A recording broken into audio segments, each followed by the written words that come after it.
नमस्कार दोस्तों। तो आप लोग कैसे हैं? तो आप सबका स्वागत करते हैं हम अपने चैनल वंदना काव्य में। तो आप लोग कैसे हैं बताने के लिए हमेशा की तरह कमेंट बॉक्स में जय माता दी जरूर लिखिए। तो चलिए दोस्तों, आज हम बात करने वाले हैं घर के मुख्य द्वार पर जो जल छिड़क है वह जल किस तरीके से छिड़कना चाहिए जिससे कि आपको अधिक से अधिक लाभ हो सके। मुख्य द्वार पे जल सभी लोग छिड़कते हैं। कुछ लोग जो है विशेष तरीके से छिड़क रहे हैं और जिस विशेष तरीके से आपको लाभ मिलता है, कुछ लोग जल छिड़कने का सही तरीका ही नहीं जानते और वास्तुशास्त्र के अनुसार क्या सही तरीका है यह जानकर जब आप कोई काम करेंगे तो निश्चित रूप से आपको इसका पूर्ण फल मिलने वाला है। तो घर के मुख्य द्वार पर जो जल छिड़कने का सही तरीका, सही समय होता है और किस तरीके से आप उस घर को छिड़कने से अपने जो दोष होते हैं, परेशानियां होते हैं, बिना किसी पूजा पाठ के दूर कर सकते हैं। क्योंकि दोस्तों, हर किसी के पास या तो समय नहीं है या तो थोड़ा सा ऐसा कोई दिक्कत है जिससे वो मंत्र जपना या इस तरीके के समस्याएं जो है उनके निर्वित होने के लिए, मुक्ति पाने के लिए कुछ विशेष उपाय नहीं कर सकते।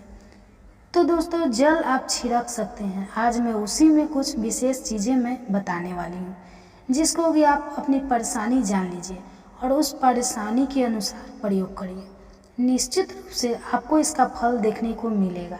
अब बात कर लेते हैं कि जो लोग काफ़ी टाइम से जल छिड़क रहे हैं, क्या वो इस जल में और ये चीज़ें मिला देंगे तो उनके उसका पूर्ण फल मिलेगा या नहीं। तो दोस्तों, आपको बता देती हूँ, चमत्कारी फल मिलेगा, बहुत अधिक चमत्कारी फल। सबसे पहले बात कर लेते हैं कि जो हमारा रसोई घर होता है उसमें देवी देवता मां अन्नपूर्णा के साथ उसमें अन्नपूर्णा विराजमान होती है।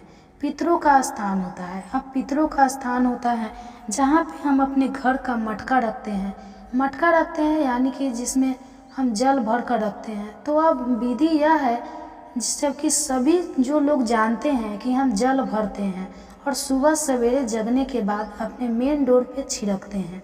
बहुत अच्छा, सही भी है, करना चाहिए। पहले इस बारे में बात कर लेते हैं। देखिए, जो मुख्य द्वार पे आप जल छिड़क रहे हैं ना, असल में ये एक तांत्रिक प्रयोग है। आपको सुनकर थोड़ा झटका लगेगा, लेकिन ये एक तांत्रिक प्रयोग है। अब इस प्रयोग में कौन सी सावधानी रखना चाहिए?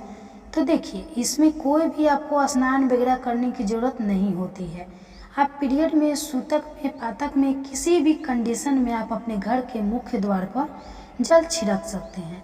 पहली चीज़ कैसे छिड़कना चाहिए? तो घर के मुख्य द्वार पर जो घर की प्रमुख महिला होती है, प्रधान महिला यानी घर की बड़ी महिला जो है, उन्हीं को यह जल छिड़कना चाहिए।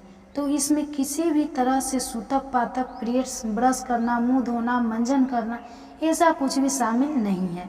आप उठिए, अपना मन हो तो मुंह धो लीजिए, कुल्ला वगैरह कर लीजिए, हाथ पैर धो लीजिए और आप अपने घर के मटके में से 1 लोटा जल ले लीजिए। अब 1 लोटा जल ले सकते हैं, एक किसी भी बर्तन में ले लीजिए और लेकर के आप अपने घर का मुख्य दरवाज़ा सबसे पहले खोल लीजिए। मुख्य दरवाज़ा मतलब कि जो ताला वगैरह लगा है उसको हटा लीजिए। उसके बाद उस पानी का छिड़काव कर दीजिए। ये तो साधारण विधि है जो आप सभी करते हैं, लेकिन इस पानी को छिड़कने से कैसे दिक्कतें दूर होगी इसके बारे में भी बात करेंगे। तो सही तरीका यह है। अब दूसरी गलती जो होती है कि आप सोचते हैं कि 8 बजे 9 बजे, प्राय मुझसे भी लोग पूछते हैं कि थोड़ा लेट जल छिड़क रहे हैं। देखिए, अगर आपकी रूटीन ही वही है तो मैं क्या कर सकती हूँ, लेकिन इस चीज़ का जो फल होता है वो बहुत कम होता है। और कब ज़्यादा होता है? तो ब्रह्मा मुहूर्त में, क्योंकि 8 बजे या 9 बजे जब सूर्योदय हो जाता है तो हमारे पितर हमारे दहलीज का स्थान छोड़ देते हैं। पितर चले जाते हैं। रात्रि में पितर वही बड़े रहते हैं। उनकी तृप्ति के लिए भी हम इस जल का छिड़काव करते हैं। तो सही तरीका कब है कि हम ब्रह्मा मुहूर्त में भी यह काम कर लें।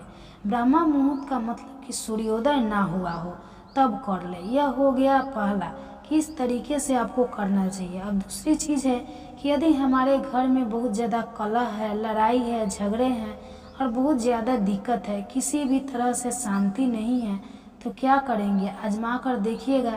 एक बहुत प्रमुख चीज़ मैं बता रही हूँ आपको। आप अपने मन में या अपने घर में एक तांबे के लोटे में जल भर ले रखिएगा। अपनी रसोई में तांबे के लोटे में जल भर के रखिएगा। और वह किधर रखिएगा?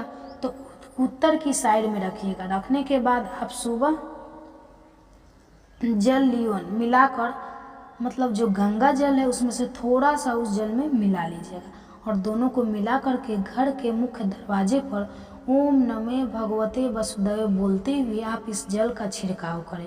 अब एक चीज़ और बताती हूँ, अगर आपको इस जल छिड़के हुए किसी ने टोका टोकी की तो इसका प्रभाव खत्म हो जाता है।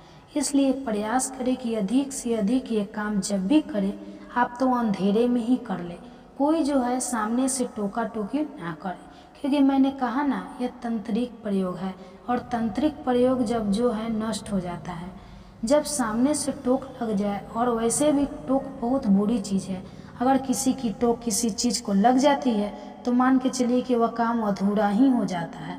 तो इस चीज़ से बचकर हमें यह काम करना है। आप करिएगा, कितने भी बड़े आपके घर में लड़ाई झगड़े कलह कलेश का माहौल हो, एक हफ्ते में आप अपना अनुभव हमको बताइएगा। बहुत चमत्कारी है, लेकिन 9 बजे 10 बजे या 8 बजे करेंगे तो नहीं। आप सुबह उठिए सूर्योदय से पहले। तो मैं समय नहीं बता रही हूँ क्योंकि कभी गर्मियों का मौसम कभी सर्दियों का मौसम चलता है, तो अपने हिसाब से सूर्योदय उगता है। तो आप लोग सूर्योदय से पहले उठे और जल छिड़के। एक मोटी चीज़ आप नोट कर लीजिए, सूर्योदय से पहले अब पीरियड्स में कोई है तो किसी भी तरह से यह लगेगा कि नहीं कर सकते, तो कोई भी भ्रम वाली इसमें स्थिति नहीं है, बिल्कुल आप कर सकते हैं। सूतक पाठ पीरियड किसी भी स्थिति में आपको रुकने की आवश्यकता नहीं है, यह आपको कर लेना है। अब देखिए फायदे की बात, तो जैसे मैंने बताया पहला कि आप जो है कलह नहीं हो पाता, आपके घर में झगड़े नहीं होते। अगर आप इस तरीके से जो मैंने विशेष तरीका बताया इस तरीके से आप करते हैं तो दूसरी चीज़ की, यदि आपके घर में धन की कोई भी आवक नहीं है, नौकरी नहीं मिल रही है, या फिर जहाँ भी आप हाथ डाल रहे हैं और कुछ भी नहीं हो पा रहा है, तो आप करके देखिए। आप अपने घर में जब भी अगर आपको घर में एक चांदी का कोई बर्तन हो, जैसे विशेषकर लोटा वगैरह हो, छोटा लोटा जो पूजा के प्रयोग में आता है, अगर वो हो तो चांदी का एक लोटा ले लीजिए और उस लोटे में आप रात को पानी अपने औरों से भर लीजिए, या जैसे भी हो मटके से निकाल कर भर लीजिए। सुबह उस जल में चाहे तो गुलाब जल मिला सकते हैं, या फिर आप किउड़ी का जल मिला सकते हैं, या फिर इत्र मिला सकते हैं, और इसे जो है घर के मुख्य दरवाजा पर नमो भगवते वसुदेवाय कह करके आप जल छिड़क दीजिए। और दोस्तों ज़्यादा टाइम की बात मैं नहीं कर रही हूँ, आप नियम से ब्रह्मा मुहूर्त में यह काम करके देखिएगा और एक हफ्ते में रिजल्ट आपको बताइएगा।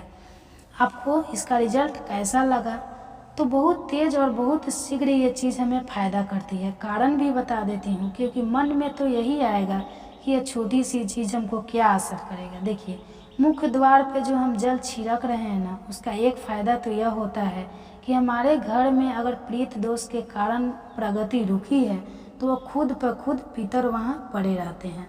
और वह शीतल जल छिड़कने से, इसलिए ब्रह्मा मुहूर्त का टाइम बता दिया जाता है, ताकि पितरों के ऊपर जब आप जल का छिड़काव करें तो उससे उनकी शीतलता मिले, प्रीतलोक की तरफ से जब बढ़े तो वह आपको आशीर्वाद देते हुए बढ़े। पहला तो यह बहुत प्रमुख काम हो जाता है। दूसरी चीज़ कि जब आप इसमें इत्र गुलाब जल केवड़े का जल कुछ भी मिलाकर छिड़कते हैं तो उससे लक्ष्मी आकर्षित होती है।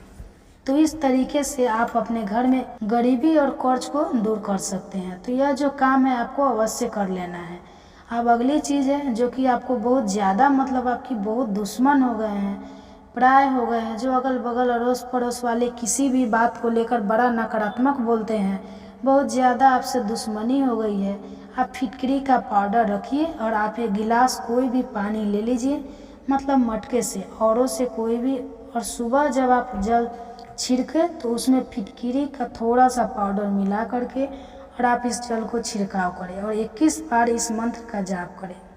आप करके देखिए, मैं लिख के बताती हूँ कि आपको एक हफ्ते में जो उपाय बताई हूँ, एक हफ्ते में इन सबसे आपको बहुत अच्छा और सकारात्मक फल मिलेगा। और इससे कोई नहाना धोना या किस तरह का कोई दिक्कतें आपको नहीं है।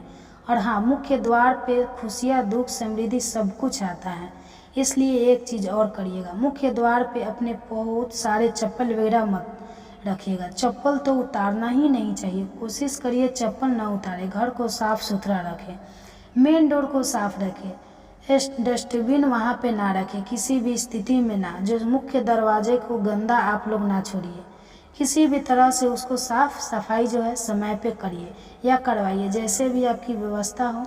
एक तोरण हमेशा अपने घर के मेन डोर पे लगा के रखिए, इसको हल्के में ना लीजिए, ध्यान रखिए। अब कुछ लोगों में दिक्कतें यह आती है कि उनका जो मुख्य द्वार होता है बहुत जैसे गेट बहुत ज़्यादा बाहर होता है और एक जो दरवाज़ा होता है घर का वो आपका अंदर होता है।